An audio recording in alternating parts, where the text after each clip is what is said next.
بسم اللہ الرحمن الرحیم۔ السلام علیکم۔ انشاءاللہ آج ہم محمد بن اب زکریا رازی کے بارے میں، ان کی دینی اور ان کی فلسفی کے اوپر، اور جو طب کے اندر اور باقی شعبوں میں جو ان کی خدمات ہے اس کے بارے میں تھوڑی سی ہم روشنی ڈالیں گے۔ تو محمد بن الرازی اب زکریا الرازی 1854 میں ان کی پیدائش ہوئی اور 925 میں ان کا وفات ہوئی، تو تقریباً انہوں نے 71 سال کی عمر پائی۔ وہ پرشین تھے، وہ پولیمیتھ تھے، یعنی کہ جب میں پولیمیتھ کی بات کرتا ہوں تو اس کا مطلب یہ ہوتا ہے کہ انہوں نے بہت ساری مختلف چیزوں پر سوچا، سمجھا اور لکھا اپنی زندگی میں۔ انہوں نے تقریباً تمام علوم جو اس زمانے میں تھے ان کے بارے میں انہوں نے لکھا بھی ہے، سوچا بھی ہے، سمجھا بھی ہے، اور بہت سی کتابیں لکھی ہیں۔ وہ فزیشین بھی تھے، وہ ایک فزکس کو بھی بہت اچھی طرح سے جانتے تھے، ان کو میڈیسن کا بھی بہت شوق تھا، وہ کیمسٹری کو بھی بڑے شوق سے وہ پسند کرتے تھے، اور انہوں نے بہت سی کتابیں لکھی کیمسٹری کے اندر بھی۔ وہ اصل میں انفیکٹ اس زمانے میں بغداد میں ایک بہت بڑا ہاسپٹل تھا، وہ اس زمانے کی بغداد کی ایک چیف فزیشین تھے، اور فزکس کے حوالے سے بنیادی طور پر وہ علم کلام کے بہت بڑے کریٹک تھے۔ علم کلام کے بارے میں تھوڑا سا بتا دوں تاکہ آپ کو آگے جا کر چیزوں کو سمجھ سکیں، اس کو ربط بنا سکیں۔ علم کلام کے بارے میں یہ ہے کہ اصل میں اللہ تعالیٰ کی کلام کرنا تعالیٰ کی صفت ہے،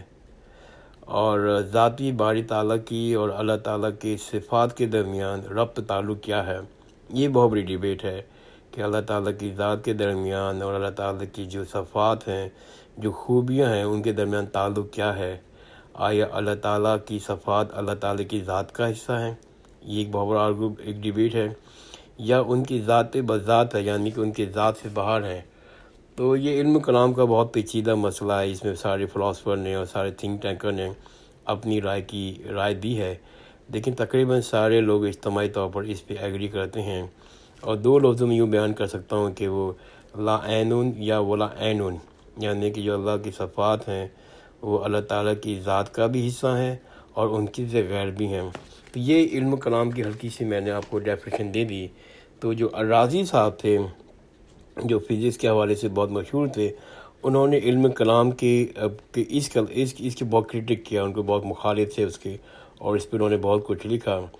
جہاں وہ علم کلام کے کرٹک تھے، وہاں پر وہ ریلیجیس آرتھوڈاکسی کے بھی خلاف تھے، یعنی کہ وہ شدت پسندی کے بھی بہت خلاف تھے، اور اس کے بارے میں انہوں نے بہت کرٹیسائز کیا۔ بنیادی طور پر جو راضی تھے ان کے اوپر گریک فلسفی کا بہت بڑا اثر تھا۔ وہ گریک فلسفی کی جو سوچ تھی اس کو وہ صحیح سمجھتے تھے، اس کو آگے بڑھانا چاہتے تھے، اس کو بہت کرٹک۔ اور ایک اور بڑی کمال کی بات ہے کہ جو ان کے خلاف جو سب سے زیادہ لکھنے والا تھا، جو ان کے خلاف وہ بولتا بھی تھا، وہ بھی جو وہ کرٹک تھا، اس کا نام بھی الرازی تھا۔ اس کا نام تھا ابو حاتم حمدان الرازی۔ تو جو ابو حاتم حمدان جو الرازی صاحب تھے، وہ خود ایک اسماعیلی تھے، اور انہوں نے جو محمد بن زکریا الرازی کے نام کے آگے دی ہیریٹک لگا دیا، یعنی کہ الرازی دا ہیریٹک۔ اگرچہ الرازی کو میں سمجھتا ہوں، اور بہت سارے فلاسفر جو ان کو سمجھتے ہیں وہ سمجھتے ہیں کہ ان کا جو لقب جو تھا کہ دی ہیریٹک، وہ درست نہیں تھا۔ الرازی کو سمجھنے کے لیے انتہائی ضروری ہے کہ اس چیز کو جاننا چاہیے کہ الرازی کا زیادہ تر کام ہم تک نہیں پہنچ سکا۔ یہ ہماری بد نصیبی ہے، یہ ہماری بدقسمتی ہے کہ ان کا زیادہ کام ضائع ہو گیا، ہم اس کو نہیں پہنچ سکے، ہم اس کو نہیں جان سکے، ہمارے پاس اس کے بارے میں کوئی معلومات نہیں ہیں۔ ایک ہی طریقہ ہے الرازی کے، محمد بن الرازی کے، زکریا الرازی کے بارے میں جاننے کا، کہ ہم اس کو مخالفین کے بارے میں پڑھیں اور وہاں سے سمجھنے کی کوشش کریں کہ الرازی نے کیا لکھا۔ تو یہ الٹا معاملہ ہے، ہم موسٹلی جو زیادہ مخالفین جو بہت زیادہ لکھا الرازی کے بارے میں، وہ تھے ابو الحاتم الرازی۔ تو ہم لوگ ابو حاتم الرازی کی چیزوں کو پڑھ کر سمجھنے کی کوشش کرتے ہیں کہ زکریا الرازی نے کیا لکھا ہوگا اور کیا نہیں لکھا ہوگا۔ لیکن ایک بہت بڑی پرابلم ہے کہ ہم اس زمانے میں بھی جو رائٹنگ ہوتی تھی، جو لکھا جاتا تھا، مخالفین جو لکھتے تھے، بلکہ عرب کیا اس زمانے میں سارے جو عرب پینسویلا میں تھے، بیزنٹائن میں یا کسی اور امپائر اسٹیٹس کے جو فلاسفر اور یہ گریک فلاسفر، جو روم کے فلاسفر تھے، جب وہ لکھتے تھے تو وہ ایکوریٹ سائٹیشن نہیں دیتے تھے، جب وہ ریفرنس جو ہوتا تھا وہ صحیح نہیں ہوتا تھا، اور اکثر یہ بھی ہوتا تھا کہ جو مخالفین جو لکھتے تھے وہ آرگومنٹ کو بڑا توڑ موڑ کے بیان کرتے تھے، تو لہٰذا ہمیں یہ نہیں، جو ابو حاتم کے ذریعے جو ہم علم حاصل کرتے ہیں زکریا الرازی کے بارے میں، تو ہم یہ نہیں کہہ سکتے کہ یہ جو 100% صحیح ہے، اور اس میں کتنی آرگومنٹ جو توڑ موڑ کے پیش کی ہوئی ہے، یا صحیح بھی ہے، ہو سکتا ہے ہمیں مطلب کچھ کوئی یقینی سی بات نہیں کہہ سکتے، لیکن ہاں ایک ہمیں رفلی سا آئیڈیا ہو جاتا ہے کہ آپ کے الرازی صاحب نے کیا لکھا ہے۔ الرازی ایک ڈاکٹر تھے، اور وہ بہت ہی حساس نیچر کے انسان تھے، بہت ہی محسوس کرتے تھے، بہت سینسیٹیو انسان تھے۔ جب وہ لوگوں کے دکھ درد کو دیکھتے تھے اور کہتے تھے یہ مجھ سے برداشت نہیں ہوتا، میں لوگوں کی بہتری چاہتا ہوں، اور وہ سوال کرتے تھے یہ کیا وجہ ہے کہ اللہ تعالیٰ جو اچھائی کا نام ہے، اللہ تعالیٰ نے جو 90 ماؤں سے زیادہ ہم سے محبت کرتا ہے، وہ انصاف پسند ہے، وہ فیئر ہے، اس میں تمام خوبیاں ہیں، جو رحمت کی رحمت ہم پر رحمت کرتا ہے، تو کیا وجہ ہے کہ اللہ تعالیٰ نے یہ جو دنیا کام کی ہے، پھر اس دنیا میں ساری برائیاں کیوں ڈالی ہیں، یہ ایونس کیوں ہے، اتنا درد کیوں ہے، اتنا دکھ کیوں ہے، وہ اس کے بارے میں سوچتے تھے اور بہت لکھا اس کے بارے میں۔ فائنلی انہوں نے یہ جواب دیا کہ جو سفرنگ ہے دنیا میں، جو غم ہے دنیا کے اندر، جو دکھ ہے، وہ اس وجہ سے نہیں کہ اللہ تعالیٰ نے دکھ ہم کو دیے ہیں، بلکہ اس وجہ سے یہ ہے کہ ہماری سول نے، ہماری روح نے ایک بہت ہی غلط فیصلہ کیا۔ وہ فیصلہ یہ کیا کہ ہم مادی چیزوں کی طرف جڑ گئے، مادی چیزیں جو حاصل کرنا ہے، جو اس کو ہم حاصل کر رہے ہیں، اور اس کے پیچھے پڑ گئے ہم لوگ۔ اور انہوں نے ایک جگہ لکھا ہے کہ suffering exist because of the soul poor choice to become associate with matter worldly desire. وہ کہتے ہیں اصل میں ضرورت ہے کہ ہم روحانی چیزوں کی طرف، اسپریچولی کی طرف، اللہ تعالیٰ کی طرف، اللہ تعالیٰ کو خوش کرنے کی کوشش کرتے، اللہ تعالیٰ کو تلاش کرنے کی کوشش کرتے، اللہ تعالیٰ کی علم حاصل کر لے، اللہ تعالیٰ کے اللہ قریب آنے کی کوشش کرتے، لیکن ہم نے کیا کیا، ہم نے ان سب چیزوں کے پیچھے چھوڑ دیا، اور ہم نے اللہ تعالیٰ کے نافرمانی کر رہے ہیں، اللہ دولت کے پجاری ہو گئے ہیں، دنیا کے پجاری ہو گئے ہیں، اور ہماری نافرمانی پہ نافرمانی ہے۔ جب ہم اپنی روح کے خلاف کوئی کام کرتے ہیں تو ہماری روح جو ہم کوئی گناہ کرتے ہیں، کوئی بڑے گناہ کرتے ہیں، تو ہماری روح چیختی ہے، چنگارتی ہے اور روتی ہے، لیکن ہمیں اس کی آواز نہیں آ رہی ہوتی، اور پھر مسلسل گناہ کرنے کی وجہ سے جو ہماری روح ہوتی ہے وہ پس مردہ ہو جاتی ہے، وہ مایوس ہو جاتی ہے۔ جب بھی ہم لوگ اپنی زندگی میں ڈپریشن کا شکار ہو جاتے ہیں، جب بھی ہم اپنی زندگی کے اندر مایوسی کا شکار ہو جاتے ہیں، جب بھی ہماری زندگی کے اندر ڈپریشن ہوتا ہے، اور پھر ہمیں ہر قسم کی تکلیف کا احساس ہوتا ہے، تو الرازی کہتے ہیں کہ ہمارا سب سے بڑا قصور یہ ہے کہ ہم نے اپنی روح کے خلاف کام کر رہے ہیں، ہم اپنی روح کی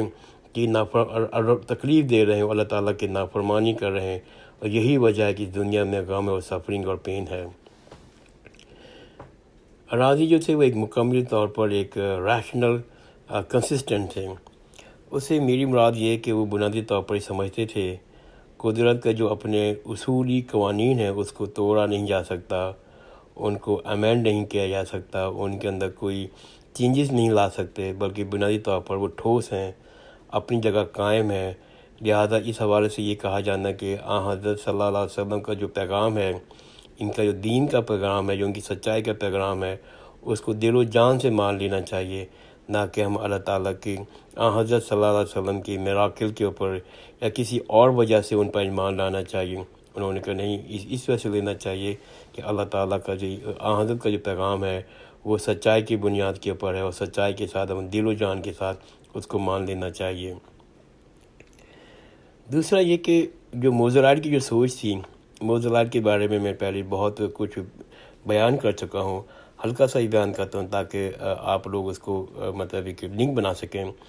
موزلائٹ جو فلاسفر تھے، یہ وہ فلاسفر تھے، وہ مسلم فلاسفر تھے جو 8ویں ہجری میں بغداد کے اندر رہتے تھے، اور یہ وہ لوگ تھے جو گریک فلاسفی سے بہت متاثر تھے، اور یہ وہ لوگ تھے جو گریک فلاسفی کو اور مسلم فلاسفی کو، مسلم قرآن اور حدیث کی فلاسفی کو جوڑنے کی کوشش کرتے تھے، جس میں بہت بڑا نام الکندی کا ہے، جس پر میں نے کوئی کافی 10-12 وائس نوٹ بنائی ہیں پیچھے۔ تو یہ جو دوسرا جو کام، یہ جو الموزرائٹ کی سوچ تھی، اور اس کو جس کو وہ کہتے تھے anthropomorphic conception of God. Anthropomorphic conception God مطلب یہ ہوتا ہے کہ اینتھروپوفارمک مطلب ہے کہ ہم ہیونگ اے ہیومن کریکٹرسٹک، یعنی کہ ہم اللہ تعالیٰ کو جاننے کی کوشش کرتے ہیں انسانوں کی خوبیوں کے ساتھ مقابلہ کر کے، یا کوئی جانوروں کی خوبیوں کے ساتھ مقابلہ کر کے، یا پھر کوئی آبجیکٹ ہے اس کی خوبیوں کے ساتھ مقابلہ کر کے۔ تو جو موزرائٹ کی یہ سوچ تھی کہ وہ اینتھروپوفارمک کنسیپشن گاڈ، اس کے بارے میں الرازی نے بہت کرٹیسائز کیا۔ انہوں نے کہا کہ یہ جو ریلائنگ، وہ کہتا ہے کہ al Razi criticize the Mutazilites who accepted the anthropomorphic conception of God and those relying on the taqlid rather than عقل۔ یعنی کہ الرازی چیز خلاف تھے کہ ہم لوگ اللہ تعالیٰ کو جانیں، اللہ تعالیٰ کے بارے میں معلوم کریں، علم حاصل کریں، کمپیئر کر انسانی خوبیوں کو اور جانوروں کی باقی چیزوں خوبیوں کے، تو اسی خلاف تھے۔ الرازی سمجھتے تھے کہ خدا تعالیٰ ایک پیور پاور، اسپریچول پاور ہے، وہ مادی قوت نہیں ہے، اور یہ کسی طرح سے بھی اللہ تعالیٰ کو ان مادی چیزوں کے ساتھ کمپیئر کرنا یہ کوئی ریزنیبل یا جسٹیفیکیشن بات نہیں ہے۔ تو وہ کہتے ہیں اللہ تعالیٰ ایک پیور اسپریچول پاور ہے۔ مزید یہ لوگ اس پر بہت تنقید کرتے تھے کہ جو لوگ تقلید کرتے ہیں، یعنی کہ وہ اپنی عقل کا استعمال نہیں کرتے، بس چیزوں کو بلائنڈلی اپنے اوپر اپلائی کر دیتے ہیں، تو اس کی وجہ سے بعض اوقات تقلید کی وجہ سے آپ غلط ڈائریکشن پہ چلے جاتے ہیں، اللہ تعالیٰ کو قریب پہنچ نہیں پاتے ہیں، اللہ تعالیٰ کی خوشنودی حاصل نہیں کر پا رہے ہوتے ہیں، اور اپنی کوتاہی کی وجہ سے وہ گناہ کی طرف مبتلا ہو جاتے ہیں۔ تو الرازی کہتے تھے کہ ہمیں تقلید پہ کام نہیں کرنا چاہیے، عقل کے ذریعے اللہ تعالیٰ کو جاننا چاہیے۔ الرازی کا اور بہت سے کام ہے، انشاءاللہ میں اپنی آئندہ کے وائس نوٹ پر ان پر مزید آپ سے علم شیئر کروں گا۔ جزاک اللہ خیرن، خدا حافظ۔